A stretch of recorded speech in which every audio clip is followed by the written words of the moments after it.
हे दोस्तों, welcome to my channel. चलो कहानी की शुरुआत करते हैं। अध्याय 893 टूटन का क्षण और अंतिम प्रतिरोध। जब वीरेंद्र की ठंडी निगाहें फैंगली पर टिकी हुई थीं, तो उसका चेहरा थोड़ा बदसूरत लग रहा था। उसकी आंखों में घबराहट की लकीरें उभर आईं, जैसे कोई पुराना सपना चूर चूर हो रहा हो। वर्षों की साजिशें, जो दिव्य मंडप को शिखर पर पहुंचाने वाली थीं, अब धूल में मिलने को तैयार थीं। फैंगली ने तुरंत Fire Wolf Troop, Sky Bear Troop और अन्य सैनिकों को सहायता प्रदान करने का आदेश दिया। सैनिकों की कमान किसी भी युद्ध इच्छा प्रतिभा द्वारा न संभाली गई थी, इसलिए वे कुछ लड़ने की क्षमता होने के बावजूद युद्ध इच्छा की कोई भावना न बना पाते।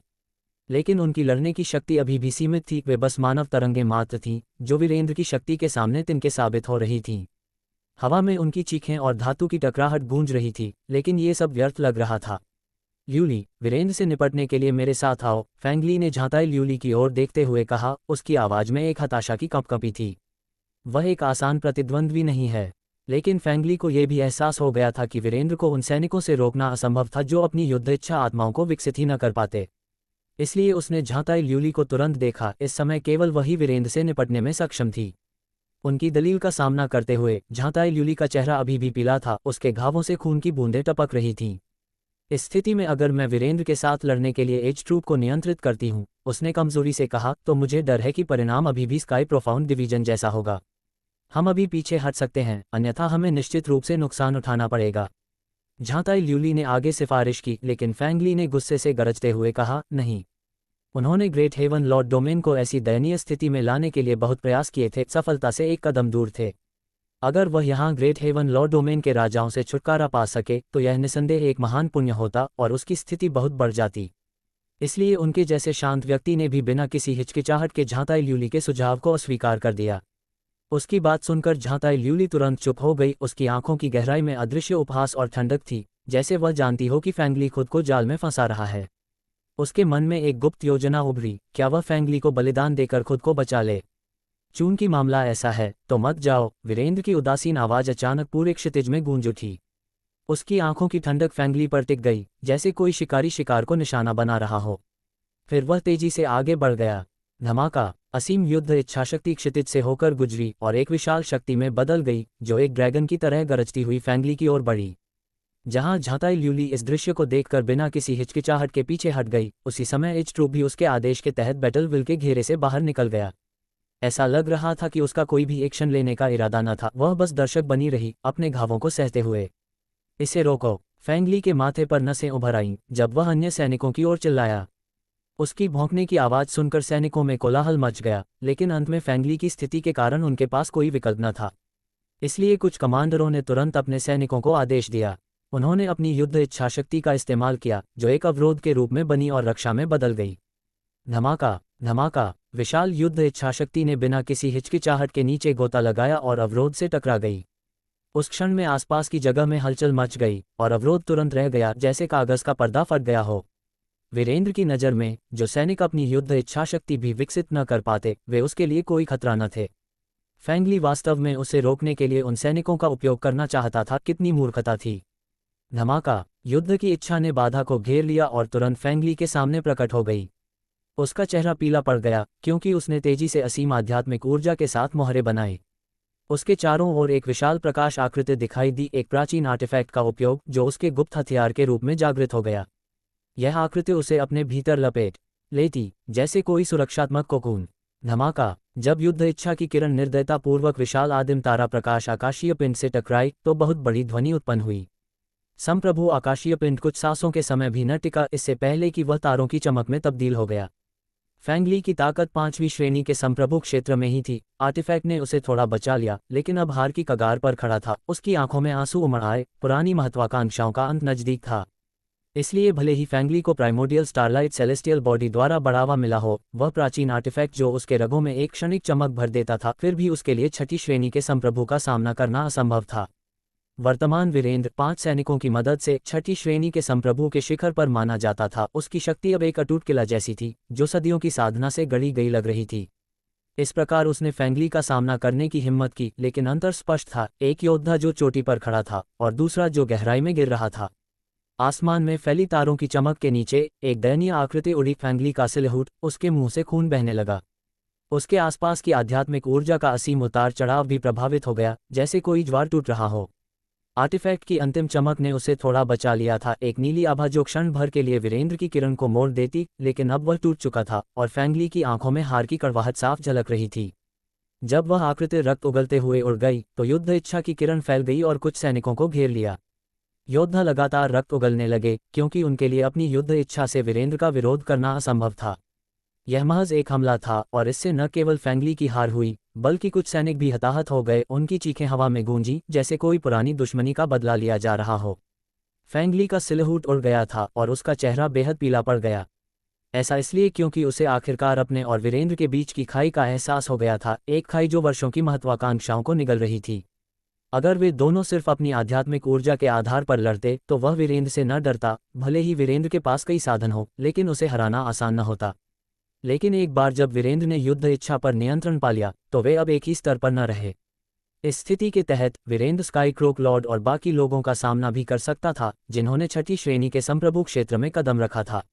उन दोनों के बीच विशाल अंतर को जानने के बाद फैंगली अंततः निराश हो गया। उसके मन में पुरानी महत्वाकांक्षाएं टूट गईं, जैसे कोई सपना चूर हो गया हो।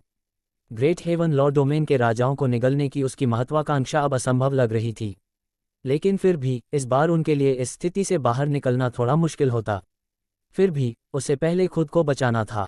जब उसने इस बारे में सोचा तो फैंगली ने अपने दांत पीसे और उसके पीछे हटने की गति बढ़ गई। वह तेजी से वीरेंद्र की हमलावर सीमा से बाहर निकल गया, हवा को चीरते हुए। तुम दौड़ने में बहुत तेज हो। भागते हुए फैंगली को देखकर वीरेंद्र खुद को उपहास करने से न रोक सका और मुस्कुराते हुए कहा, लेकिन क्योंकि आपने इन सैनिकों को पीछे छोड़ दिया है, इसलिए मैं विनम्र नहीं रहूंगा। फैंगली तेजी से भाग सकता था, लेकिन उसने जिन सैनिकों को बुलाया था वे इतनी जल्दी पीछे ना हट पाते। इसलिए वीरेंद्र ने अपना ध्यान उन पर केंद्रित कर दिया, उसकी आंखों में एक ठंडी दया लेकिन क्रूर संकल्प। वीरेंद्र ने उन सैनिकों को प्रतिक्रिया करने का कोई समय न दिया और अपना हाथ नीचे कर दिया। उसके नियंत्रण में असीम युद्ध इच्छा नीचे भेजी गई और एक विशाल अवरोध में बदल गई, जिसने कुछ सैनिकों को घेर लिया। जब फैंगली ने वीरेंद्र के आक्रमण क्षेत्र से भागते हुए ये दृश्य देखा तो उसका चेहरा तुरंत बदसूरत हो गया। उसके दिल में अपराधबोध और गुस्से का मिश्रण उफान मार रहा था। स्काईक्रोक लॉर्ड, आप लोग अभी भी लड़ना चाहते हैं? वीरेंद्र ने फैंगली पर कोई ध्यान न दिया, लेकिन अपना ध्यान दिव्य मंडप के विशेषज्ञों की ओर लगाया, जो राजाओं से लड़ रहे थे। स्काईक्रोक लॉर्ड और बाकी लोग पहले से ही राजाओं के जवाबी हमले से दयनीय स्थिति में थे। जब उन्होंने वीरेंद्र की आवाज सुनी तो उन्होंने अपनी नज़रें दूसरी तरफ घुमाईं और उनके चेहरे तुरंत राख हो गए। उन्होंने कभी उम्मीद न की थी कि मुश्किल आधे घंटे में उनके अधीन कुलीन सैनिक वीरेंद्र के नियंत्रण में होंगे। फैंगली, वह मूर्ख! स्काईक्रोक लॉर्ड और बाकी लोग अपने दिल में दहाड़ते हुए अपने दांत पीस रहे थे और दयनीय रूप से पीछे हट रहे थे। अब उनमें राजाओं के साथ हाथापाई करने की हिम्मत न थी, उनकी आंखों में भय की लहरें थीं। स्काईक्रोक लॉर्ड, आप लोग वीरेंद्र से डरे नहीं? फैंगली ने तुरंत आवाज लगाई, भागते हुए। मैंने बचाव संकेत पहले ही भेज दिया है। हमें बस थोड़ी देर और रुकना है और हमारे सुदृढ़ आ जाएंगे। स्काईक्रोक लॉर्ड को किंग्स को रोकने की कोशिश करते देख फैंगली ने ये कहा। चुप रहो! स्काईक्रोक लॉर्ड चिल्लाया और उसके माथे की नसें फड़कने लगीं। उसने फैंगली को एक अशुभ आभा से देखा और दूसरे लॉर्ड्स भी उसे बुरे भावों से देख रहे थे। ऐसा इसलिए था क्योंकि फैंगली की मूर्खतापूर्ण हरकतों की वजह से उनकी सारी सेना वीरेंद्र के हाथों में आ गई थी। मैं केवल हमारे लिए कुछ समय प्राप्त करना चाहता था, फैंगली ने अपने दांत पीसते हुए कहा। भाई फैंग, मैंने पहले ही कहा है कि हमें स्थिति के आधार पर पीछे हटने की जरूरत है, स्काईक्रोक लॉर्ड ने गरजते हुए कहा। यदि आप वास्तव में ग्रेट हेवन लॉ डोमेन के साथ मौत का मुकाबला करना चाहते थे तो आपको ल्यूयान और जियातियान के साथ मिलकर अपना कदम उठाना चाहिए था, झांताई ल्यूली ने ठंडे स्वर में कहा। उसकी आंखों में एक छिपी हुई चमक थी, जैसे कोई पुरानी साजिश सतह पर आ रही हो। इस तरह भले ही वीरेंद्र सक्षम था, वह जियातियान को इतनी आसानी से न हरा पाता, न ही लॉर्ड्स के कुलीन सैनिकों को पकड़ पाता। फैंगली अबाक रह गया, स्तब्ध। उसके चेहरे पर सदमा की लकीरें उभर आईं, जैसे कोई कड़वा सत्य उसके दिल को चीर गया हो। झांताई ल्यूली का सुझाव सबसे उपयुक्त तरीका था, लेकिन उस समय वह पहले ही अपना संयम खो चुका था। गुस्से और महत्वाकांक्षा की आग में जलते हुए वह इतना चौकन्ना न रह पाया। उसके मन में पछतावा उफान मार रहा था। क्या यह उसकी मूर्खता थी जो दिव्य मंडप को इस कगार पर लाए? हवा में अभी भी युद्ध की धूल उड़ रही थी और आसमान में तारों की चमक फीकी पड़ गई लग रही थी, जैसे भाग्य का अंतिम पर्दा गिर रहा हो। हम निश्चित रूप से मंडप मास्टर को इसके बारे में सूचित करेंगे, स्काईक्रोक लॉर्ड और बाकी लोगों ने उदास भाव से कहा। उनकी आवाजें टूटी हुई, उनके चेहरों पर हार की कड़वाहट साफ झलक रही थी। वे जानते थे कि फैंगली की जल्दबाजी ने सब कुछ बर्बाद कर दिया था, लेकिन अब दोषारोपण का समय न था। सब लोग चूंकि मामला यहाँ तक पहुँच चुका है तो हमारी प्राथमिकता सैनिकों को बचाना है, झांताई ल्यूली ने हल्के से कहा। उसके स्वर में एक शांत लेकिन दृढ़ संकल्प था। स्काईक्रोक लॉर्ड और बाकी लोगों ने सिर हिलाया, लेकिन फिर कुछ कठिनाई से कहा, लेकिन अब हमारा पलड़ा भारी नहीं है, तो वीरेंद्र उन्हें इतनी आसानी से कैसे छोड़ देगा? भले ही वे ऊपरी हाथ रखते हों, उन्हें हम सभी से निपटने के लिए कीमत चुकानी होगी।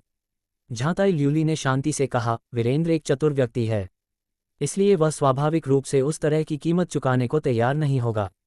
उसके शब्दों में एक गहरी चालाकी थी। वह जानती थी कि वीरेंद्र की शक्ति अटूट लग रही थी, लेकिन उसके मन में एक गुप्त योजना उभर रही थी। क्या वह वीरेंद्र से कोई सौदा कर सकती थी?